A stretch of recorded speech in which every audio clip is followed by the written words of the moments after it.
নিজের হাতে আমার সন্তানকে কবর দিয়ে আইস। হ্যাঁ, কোন অধিকারে তুই কবর দিছস?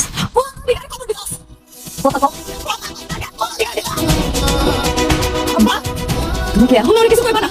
তো দর্শক বন্ধুরা, গরিব ঘরের রাজপুত্র নাটকে 36 নম্বর পর্বটি অনেক কষ্টের মধ্যে দিয়ে শেষ হলো। 36 নম্বর পর্বে আমরা দেখেছি মেঘলার গর্ভে যে সন্তান ছিল সে পৃথিবীতে জন্ম নেওয়ার পরই মারা গেছে বলে সবাইকে জানানো হয়, কিন্তু আসলে বাচ্চাটি বেঁচে ছিল। অনেকে চাচা একটি ভয়ঙ্কর ষড়যন্ত্র করে তার পরিকল্পনাতে এক মহিলাকে দিয়ে শিশুটিকে হত্যা করা হয়। অন্যদিকে অনেক অবশেষে বুঝতে পারে যে সেই সন্তান তারই ছিল। নিজের ভুল বুঝতে পেরে সে মেঘলার কাছে যায়, কিন্তু মেঘলা তখন অনেকের উপর ভীষণ রাগান্বিত, তাই সে অনেককে সেখান থেকে চলে যেতে বলে। তো দর্শক বন্ধুরা, এবার প্রশ্ন হলো গরিব ঘরের রাজপুত্র নাটকের 37 নম্বর পর্বে কি হতে চলেছে? অনেক কি মেঘলার ক্ষমা পাবে নাকি তাদের সম্পর্ক আরো খারাপের দিকে যাবে? এসব বিষয় নিয়ে বিস্তারিত আলোচনা করবো আজকের এই ছোট আপডেট ভিডিওতে। তো দর্শক বন্ধুরা, ভিডিওটি শুরু থেকে শেষ পর্যন্ত দেখো। আর যারা এখন আমার চ্যানেলটি সাবস্ক্রাইব করোনি তারা দ্রুত সাবস্ক্রাইব করে পাশে থাকা বেল আইকনটি অন করে দাও।